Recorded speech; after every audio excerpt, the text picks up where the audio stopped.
Olá, alunos.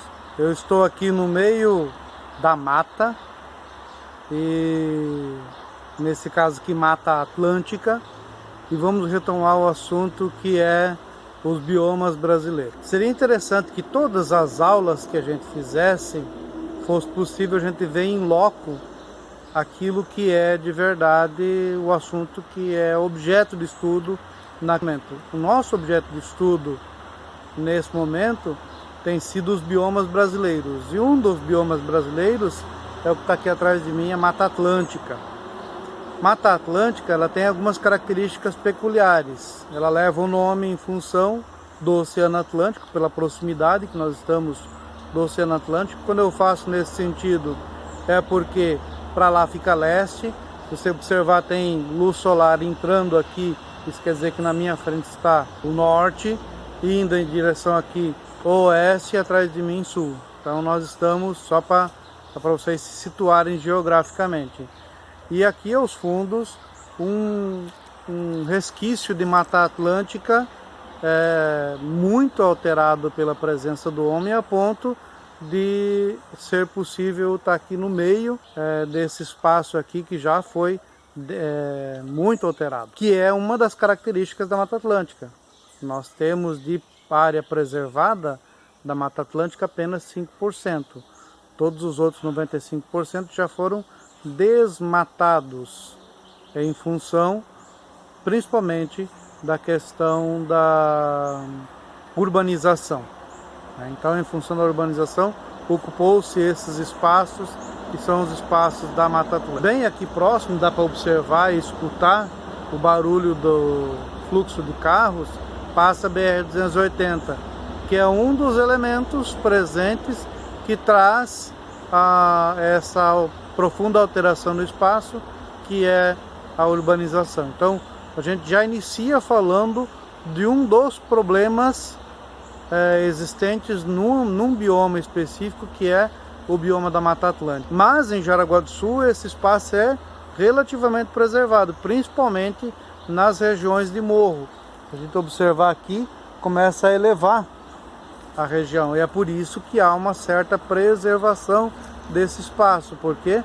Porque é uma região mais elevada, mais difícil de ser ocupada. As características da Mata Atlântica, ela é uma floresta equatorial chamada de umbrófila densa. Por que ela é chamada de umbrófila densa? Porque ela fecha bastante em cima aquilo que a gente chama de dossel. Eu vou movimentar a câmera um pouco aqui, só para vocês entenderem do que eu estou falando. Topo da Mata Atlântica, vocês podem observar aí, isso que a gente está vendo, que é a parte de cima dela, que é o dossel, ela é bastante fechada. Às vezes há o trânsito de pessoas no meio da floresta em função dessa região ser de mata fechada, umbrófila densa que a gente chama. Então é uma das características dessa floresta. É muito característico nessa floresta folhas bastante largas na base da floresta. Por quê?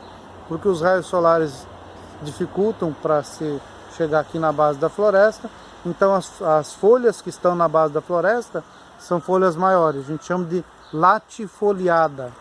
São regiões de late é grande folhas. Então grandes folhas na base da floresta.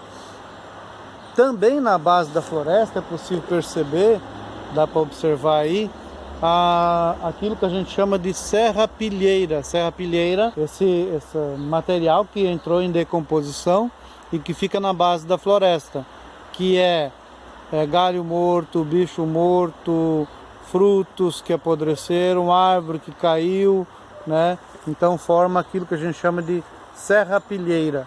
E essa serrapilheira, ela vai acabar alimentando a própria floresta, porque quando ela cai e entra em decomposição, ela acaba se tornando um substrato que tem os elementos necessários para que a própria floresta se alimente dela mesma. Também na floresta, na Mata Atlântica, o índice pluviométrico é bastante alto. Por que o índice pluviométrico é bastante alto? Índice pluviométrico, quantidade de chuva que cai.